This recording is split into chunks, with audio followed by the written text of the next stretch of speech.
think I'm getting to the last stages of my therapy on that, which is a wonderful thing to say after all these years.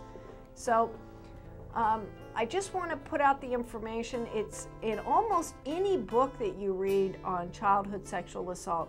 It pretty much tells you the same things that I'm telling you. You will get these little hints before it comes in, and it'll try to come in, and our headaches will get worse and worse and worse, and then something will happen in our life. And a lot of times it's childbirth that happens in women's lives. It's the first time they give birth.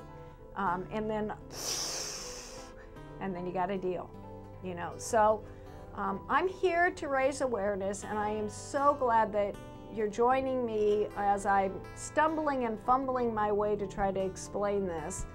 I'm not professionally trained in this field. I have a lot of formal education.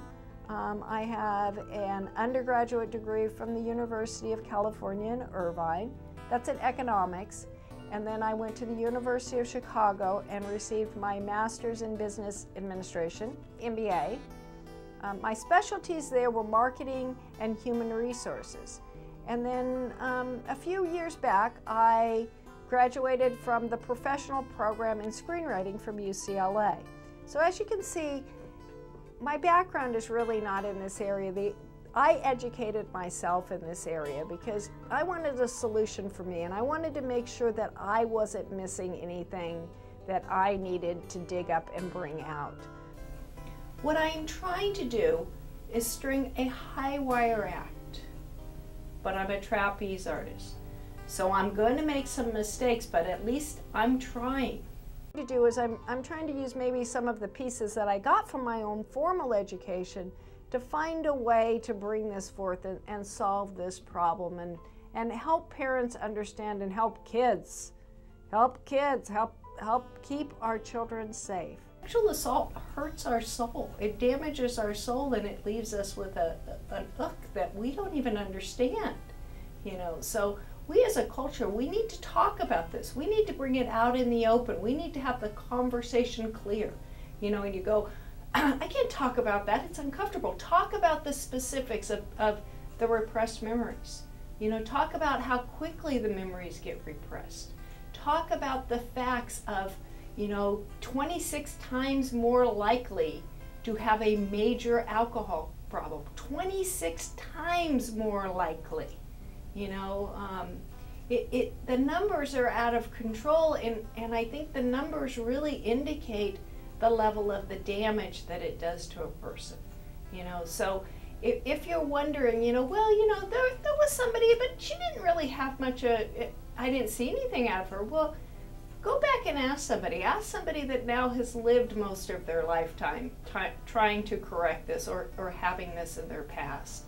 Go up to them, you know, I'm an aunt, I'm actually a great aunt, and so before my whole next generation gets born, I want this information out there. I want this information out there not only to my family, but I want it to other families. You don't want your children coming back as adults and saying, you know, how could you not have known? You know, you don't want that. And I hope that by doing this that it will help me become healthy. It will help me to be able to finally release all of the yuck that I have been holding back because of the shame.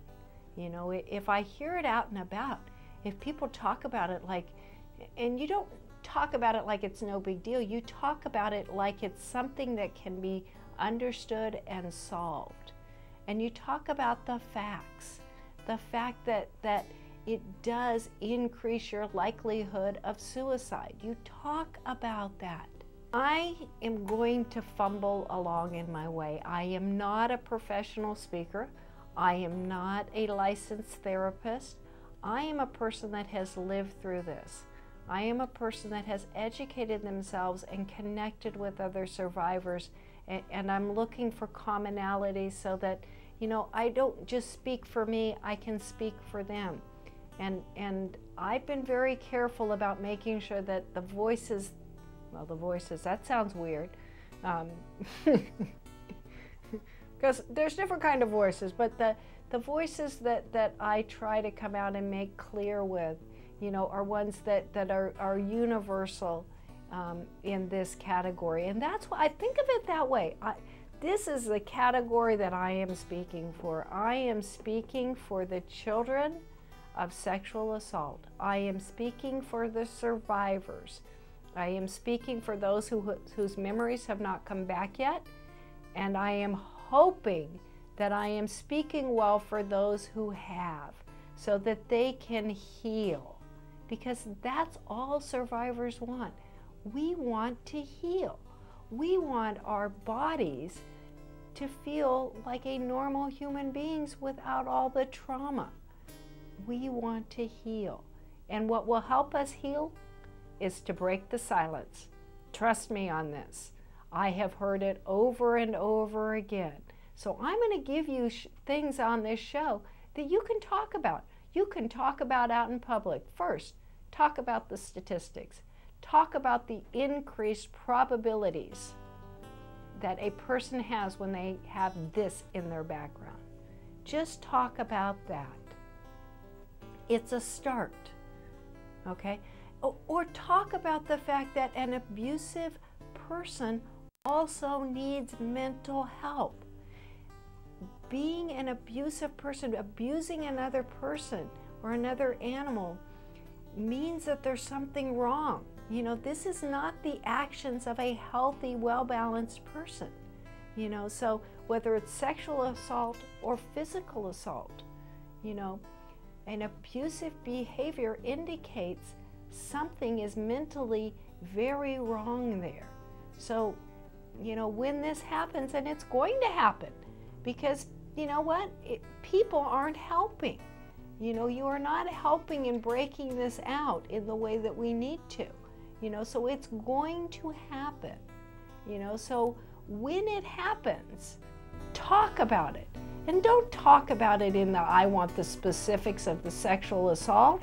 You know, don't degrade me by asking me that. You know, all you need to know is that my barrier was broken in that way, and that this is what it does. These are the common after effects. Thank you again for joining me. My name is Renee Belinda Cooper, and this is Voice Finder.